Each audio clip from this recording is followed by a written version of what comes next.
Partie 2. Dans un marché concurrentiel, la rencontre de l'offre et de la demande détermine un équilibre.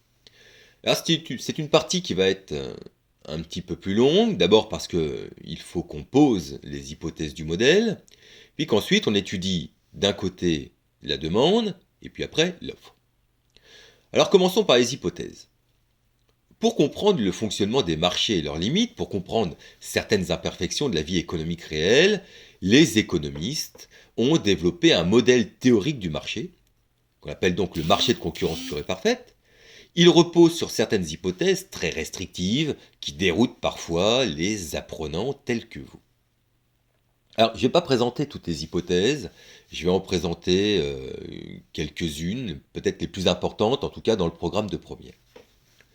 Sur ce marché théorique, les offreurs sont tous identiques et proposent un produit identique.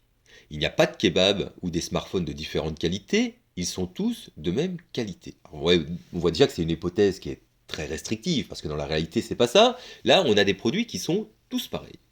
On parle d'homogénéité des produits, et vous verrez qu'on le critiquera par la suite, mais pour le cadre du modèle, c'est très important. Revenons donc sur le modèle de concurrence pure et parfaite. Sur ce modèle de concurrence pure et parfaite, les offreurs et les demandeurs sont ultra nombreux. C'est-à-dire qu'on n'est pas dans une ville où il y a, je sais pas, ou un village où il y aurait 2 vendeurs de kebab. Il y a une très grande quantité de kebab, pas de vendeurs de kebab. Il y a une très grande quantité d'acheteurs de kebab. On parle d'atomicité des agents. Autrement dit, il n'y aurait pas un agent qui aurait un pouvoir ou qui serait plus important que les autres. Ça aussi, ça va se critiquer plus tard. Enfin, sur ce marché, l'information est parfaite.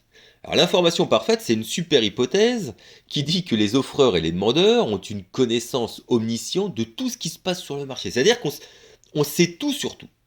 Par exemple, si un vendeur de kebab devait ou décidait de baisser ses prix, tout le monde le saurait instantanément. Alors il y a 2 autres hypothèses sur le fonctionnement du marché, mais on n'a pas besoin de surcharger le cours.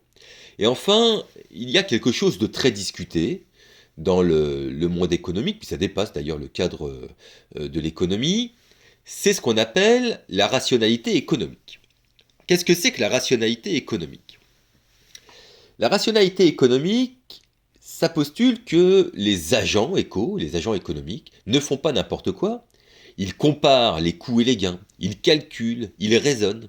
Ainsi, comme les produits sont équivalents, c'est l'homogénéité, si un smartphone A est vendu plus cher qu'un smartphone B, le consommateur achète le smartphone B. Si un acheteur Y est prêt à mettre 1 € de plus pour acheter un kebab qu'un autre consommateur Z, on vendra le kebab à Y plutôt qu'à Z. Bon, on voit bien que c'est très particulier, on voit bien que c'est déjà un peu éloigné de la réalité. Vous savez très bien que si on a, je sais pas, par exemple, 2 sacs à dos de qualité équivalente, mais dont l'un a une marque et pas l'autre, la plupart des acheteurs, j'en sais rien, mais une grande partie des acheteurs vont acheter celui qui a une marque parce que ça renvoie certains signaux, parce que on est rassuré par la marque, etc., etc. Donc la rationalité économique, elle est quand même assez utopique. Enfin bon. Donc au final, on a des agents économiques qui sont rationnels dans ce modèle et qui sont très nombreux. On a des produits qui sont tous identiques. On a une information qui est parfaite. La concurrence entre tout ce petit monde va faire que les prix des produits vont s'imposer à tous. C'est-à-dire que dans le marché de concurrence pure et parfaite, ce n'est pas le vendeur qui décide à combien il vend, ce n'est pas l'acheteur qui décide à combien il achète, c'est l'ensemble des vendeurs et des acheteurs qui, tous mis ensemble, par ce qui s'appelle une main invisible, vont aboutir à l'apparition d'un prix qui va s'imposer à tout le monde. Il n'y a pas un agent qui a le pouvoir de modifier les prix sur le marché. On dit que les agents économiques sont price takers, c'est-à-dire qu'ils sont preneurs de prix.